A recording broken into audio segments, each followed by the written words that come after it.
What's up, everybody? Coming at you here with the 2025 NFL Predictions AFC edition. I think it's going to be a really competitive AFC, just like the NFC this season. A lot of really great teams. But anyways, let's just go ahead and jump right into it. AFC East, I think this one's pretty clear cut. Bills are going to win this division. I've got them going 13-4. Not a super hard schedule. The biggest question for the Bills is the playoffs. Can they get over the hump? And honestly, can they beat the Kansas City Chiefs in the playoffs? That's the number one question for these guys. Pretty much a lot of the same guys coming back for them this year. I think they've got a really good outlook, a really good team all around. Maybe could use a little more help at receiver, but overall, the Bills are a really strong team. I've got them coming in at 13-4, just having questions for their playoff performance.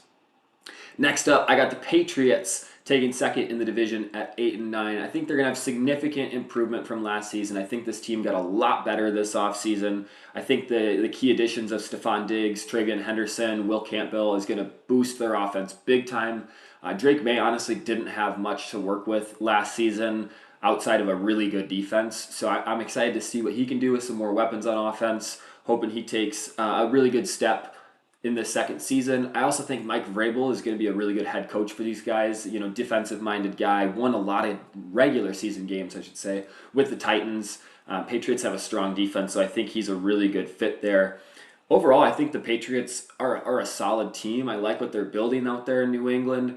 They're a little young and they've got some holes to fill yet before I think they're a legitimate playoff team. But I think they take a big step up this year and go 8-9 in the AFC East. Next up, I've got the Miami Dolphins coming in at 7-10, and I think these guys could have some struggles this year. Health has been the number one concern for the Dolphins over the last few seasons, and they're already a little bit banged up at the running back position. It looks like Achon's going to go week one, but his health, is in question. I hope he doesn't have any significant injuries this year. But the Dolphins have an explosive offense when it's healthy. This is one of the best big play offenses in the NFL when they've got everybody on the field. Tua's got a rocket arm. Just a matter of if the whole team can stay healthy, especially Tua. Who knows what we're going to see out of Tyreek Hill this year. He had a pretty bad year last year. I think a combination of quarterback play and injuries and maybe him taking a step back last season all contributed. But we're going to see what we get out of these guys. Dolphins all around I don't think are even that strong of a team. They can definitely win some games when that offense just absolutely pops. But I don't think their whole team is that great. Defensively, I think their secondary is definitely a weak spot, especially at corner. They added Minkah Fitzpatrick this offseason. I think that's going to help a little bit, but he's a safety, not a corner. So corner, they might have the worst quarterback room in the NFL this season. So, they've got a high ceiling, truthfully. I think these guys could sneak into the playoffs as a wild card, but health and issues with that secondary, I think, are going to end up holding them back this season. With the Jets, I have them coming in at 5-12. I just don't think the Jets are going to be that great of a football team. The whole franchise is cursed. These guys are never good. I think their passing game is going to be pretty bad this year. It wasn't great last year, even with Aaron Rodgers. And Justin Fields is not going to make that any better. He's not a good passing quarterback. He can move. He can run the ball all right. I don't think he's a terrible QB. Would I want him to start for my franchise? No. He's 14-30 as a starter, and I think accuracy and consistency is definitely what he lacks. I don't think their weapons are actually that great on offense. There's even some rumors of Breece Hall getting traded. Who knows what's going to happen with that? But even if he does stick around, Garrett Wilson's the only viable receiver in my mind. Lazard is a fringe starter at this point in his career. Their offense is going to be really predictable, and I don't think this team is going to have a lot of success. They've got a long ways to go here. Next up in the AFC West. So we got to see the Chargers and the Chiefs face off last night. And if you check the pinned comments from my last video, I did pin my record predictions for these guys. So you'll know I didn't change that. But one of the things that I thought was the Chiefs, on paper, I really don't think are as good as they are to the eye. Last year they won a lot of games, a lot of come from behind victories. They were even losing to the Raiders at one point last year and kind of had a crazy finish to that game when they ended up winning it. So I do have the Chiefs coming in at 12-5. They're a good football team. They just win close games. Last night was kind of crazy against the Chargers. I didn't expect to see A, that game plan out of the Chargers, and B, them rip the Chiefs defense apart. I thought if anything it would be kind of more of a low scoring run centered game, and that just was not what we saw last night. Obviously concerns with Rashee Rice missing the first 6 weeks. I made this prediction before we knew Xavier Worthy was injured. Who knows? We haven't heard any news yet on how significant that injury is, but it did look like he dislocated that shoulder, and I fear he might miss the entire season, maybe looking at like a torn labrum or rotator cuff. I really hope not. He's a really exciting young guy. I'd love to see what he does here in year 2, especially with the opportunity that he was going to have over the first 6 weeks to really make a name for himself. But these guys are still the team to beat. They have gone far in the playoffs year after year. These guys won the division 9 years straight. The Chiefs are a great football team. Last night was one thing. This is my outlook on them as a season as a whole. It hasn't really changed from what we saw last night. I think that was kind of an anomaly, but also I wanted to make this authentic, so that's kind of my opinion on the Chiefs. Thought Xavier Worthy was going to pop this year, I'm not going to lie, and I'm really concerned that he might miss significant time, if not the whole season. We're praying for the best, but we'll see. Next up, I've got the Broncos finishing at 10-7. I have them breaking the tiebreaker with the Chargers just because I think in the division, I think the Broncos match up better with these other 3 teams than the Chargers. The Chargers did just go out and beat the Chiefs last night, so that might be proving me wrong already. But Bo Nix looked really great in the second half of last year. He was running a lot in the first half, not running as much in the second half, and his arm looked really great in the second half of the year. I hope that they can combine a little bit of both. He's a great QB. I really honestly doubted him coming out of college, but there is something to be said about, a lot of college experience will get you far. He started a ton of games in college, and he looked like a great NFL QB last year. I'm hoping that he takes a year 2 leap. I think the only thing that holds them back is their receiving room. I think Sutton is a great receiver. I know there's a lot of camp hype about Mims. I don't necessarily buy into all of that. I'm hoping that, maybe Pat Bryant, their 3rd-round draft pick, steps up this year as a receiver. But if anything's going to hold them back, it's going to be that. They have an elite defense, one of the best in the league. No questions about that. Just signed Benito to a rock star contract after looking at, what the Packers paid Parsons. So I think they're going to be really happy with that 4-year deal with him. Potentially best defense in the NFL. I think Surtain is the best corner in the NFL. Just drafted Barron to line up on the opposite side of him. I think that's going to be really tough to throw against. These guys are going to be a great football team. I think RJ Harvey's going to boost their run game. Combo of him and Dobbins, if Dobbins can stay healthy, is going to be pretty good on O. But overall, these guys are a great football team. Need a little bit of help in receiver, I think, to get over the hump. But I've got them making the playoffs, going 10-7, breaking the tiebreaker with the Chargers. Next up, we got the Chargers coming in at 10-7. My notes on them from before the game yesterday, really honestly don't resonate all that much with me anymore, but I'm still going to go through with what my notes were before the game, and I thought it was going to be a very run-heavy offense. Hampton and Najee, I was surprised to see that Najee was going to be playing week 1 after missing the entire preseason.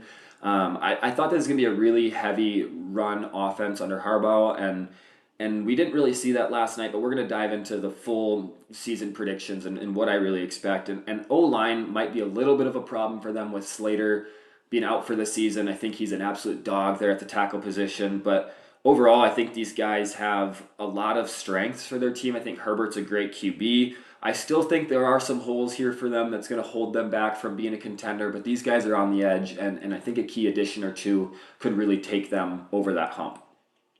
Next up, we got the Raiders coming in at 5-12, and I don't think my record for the Raiders accurately reflects my opinion of them. They are going to have 6 hard division games this year, and honestly, it wouldn't be the craziest thing if they go out and only get like 1 win in those 6 games, maybe even 0, truthfully. These are 3 really great teams that they have to play in their division, and their run game is going to be the primary way I think that they're going to move the ball this year.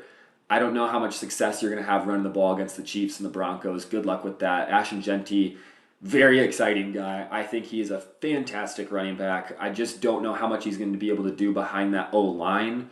I think he's going to have a good year, not a great year. He's maybe going to disappoint some people in fantasy, but he's got a great career ahead of him. I think they just need to boost that O-line for him to do better. Other than that, they just added Geno Smith this offseason. I think that's going to be a huge upgrade for all their receivers. Bowers, was dealing with some pretty bad quarterback play last year. Now he's got, Geno Smith is a QB. Dante Thornton got some camp hype. Jack Besh, TCU receiver that they added. I think they've got some good things going for them on offense. Just a matter of them really getting that O-line better before they're going to have any significant success. Their defense is definitely pretty bad. I think outside of Max Crosby, they've got a long ways to go defensively, and that too is going to hold them back.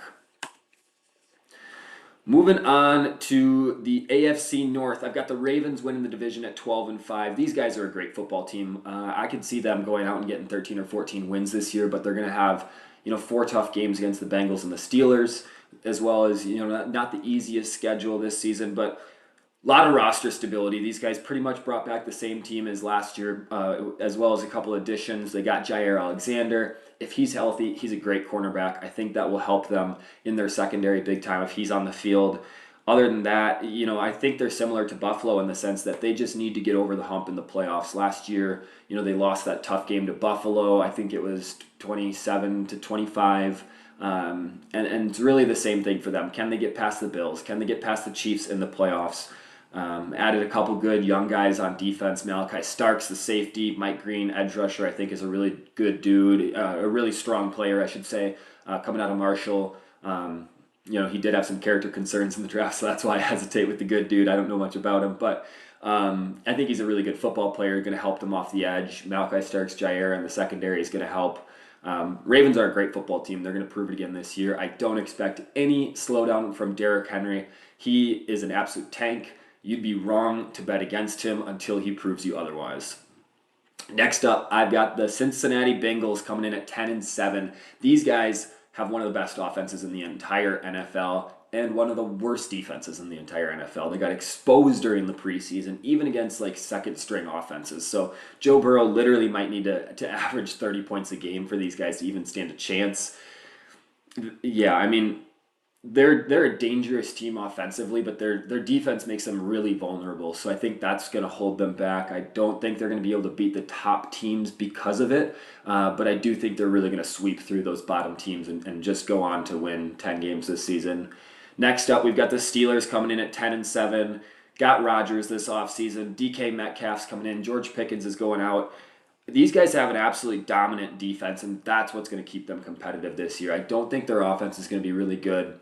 I don't know what it was with Rodgers last year. Was it the Jets? Was it him? Was it just lack of interest, him declining as a QB overall? Who knows, but he had a terrible year.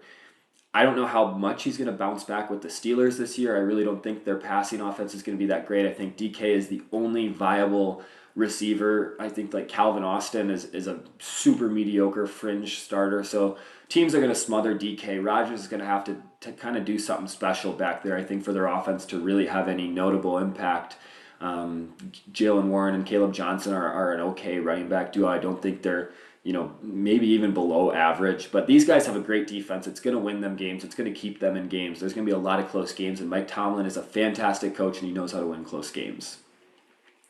Next up, we've got the Browns. These guys are a mess. They're going 3-14 this year. Their QB room is an absolute disaster. I mean, what are they doing there? They've got Flacco coming in to start this season. I get it. You want to do everything you can to win games, but there is no chance that these guys are going to compete whatsoever this year. The Flacco signing doesn't make any sense to me. Delaying the inevitable that you guys need to go out and tank if you're the Cleveland Browns. Seriously, you need to go tank. You need to spend a year or two getting top 5 picks and just building that roster, because there is so many holes all over the place. I think Myles Garrett's really the only great player on this team, truthfully. Who knows who's going to be playing QB this year? Gabriel, Sanders, Flacco. That QB room is a mess. These guys are going to be a bad football team. And then to round it out, we've got the AFC South. I've got the Texans winning the division at 10-7. And honestly, I don't have a ton of confidence in the Texans this year. That Joe Mixon injury is scary. We're not getting much news on that. I think no news is bad news in that regard. And he honestly could miss the entire season, if not a large portion of it. So that's really going to hurt their run game. Rumors are Chubb is not nearly as athletic as he was in the past. It's not surprising coming off, another significant leg injury for him. He's been plagued his whole career, going all the way back to college, and that's just tough for a really good back in Nick Chubb. Other than that, they've got Dameon Pierce, Woody Marks. It's going to be a committee, and I don't think any of those guys are going to stand out. Outside of that, their O-line is really, really bad, and it's going to be hard for them to run the ball or have long pass plays because they're not going to be able to protect for that long. I think Stroud is going to need to bounce back this year if they're going to have a good year. Hopefully, he can do that and have. I think they could have a pretty high volume passing offense because that run game is going to be so bad. Honestly, their defense, however, is elite. Will Anderson, Daniil Hunter is one of the better edge rushing combos in the entire league. Rest of the defense is really strong. That's going to keep them in games, but I think their O-line and run game is also going to hold them back. I originally even had them at 9-8 winning the division and bumped them up to 10-7. So we'll see how the Texans do this year, but there's definitely some question marks specifically around that O-line. Next up, we got the Jaguars coming in at 8-9 this season. The storyline here is Travis Hunter. Exciting player. Our first, guy who's playing both sides in a really, really long time. Like, truthfully, he's going to be playing both sides. He's going to be playing wide receiver mostly by the sounds of it, but he's going to be playing cornerback as well. I think likely used more situationally in that regard or matchup based. We'll see, what they've got planned for that. But I do think the Jaguars are going to have a better year this year. Ultimately, this is Trevor Lawrence's prove-it year. I've heard so many people say that over the last couple of seasons, but this is the best team he's had, best weapons around him. If he can't do it this year, I don't think he ever will be able to do it. And that's something that I think is really surprising coming out of college. Everyone had high expectations for him. Surprising to see he hasn't quite lived up to them, but I do think he's going to have a better year this year. Do I think he's going to be great? No, I don't. I think Jaguars have a good year, build on last year, go 8-9 this year. I think they're going to be all right. Next up, I've got the Colts coming in at 7-10. And let me just say, they are so stupid for benching Anthony Richardson. If you draft a quarterback 4th overall that is raw, but he's got size, speed, strength, arm strength, you have to give him time to develop. They gave him a year. He did not look good at all. I know there was some crazy things with him, like taking himself out of the game because he was tired and stuff like that. They think Daniel Jones is their best chance to win. I respect that. But if you're going to draft someone like Anthony Richardson and then just give up on him after a year, he's 23 years old. What are you doing? Like, that's just crazy to me that they're benching him. And if Daniel Jones goes out there and does anything less than be a rock star, I would be just appalled if they don't bench Daniel Jones and put Richardson back in there. So who knows what they're doing there. I don't think Daniel Jones is a good QB. He's definitely going to hold them back from winning a lot of games, same as the Giants over the last few years, although they've never really had that complete of a team. Colts are going to have a good rushing attack. I think they've got a decent O-line. Jonathan Taylor's a good back. Defense is going to be so-so, I think maybe better than average, but these guys are not going to get over the hump because of their quarterback play this year. I don't think Anthony Richardson even gives them a better chance at winning, if I'm being honest. I do think that's Daniel Jones. But you can't draft someone like that, start him, and then bench him, give up on him. At that point, just trade him away. Coming in at 5-12, I've got the Titans. I do like what they're doing there in Tennessee. I think Cam Ward is not getting enough respect as a first overall pick QB. He's one of the more, kind of less talked about first overall picks we've had in quite some time. I do have them coming in at 5-12, which, is not a great record, especially being in a little bit of a weaker division. I still think they've got a lot of room to grow, but I do like what they're doing. Tyjae Spears out for the first 4 games. That's definitely going to be rough. They do have some good players on their team. Calvin Ridley's a great receiver. They got Jeffrey Simmons, L'Jarius Sneed, Devondre Sweat. They've got some good players, especially on that defense, that they can build around, but I do think they've got a long ways to go before, they're going to make any legitimate real chance at a playoff push. So anyways, that's my breakdown for the AFC. Keep an eye out for the playoff video. Is going to be coming out here pretty quick as well. I want to get that one out here before we get to Sunday. But anyways, super pumped to get to do this. Let me know what you guys think of these rankings in the comments below. And until next time, take it easy.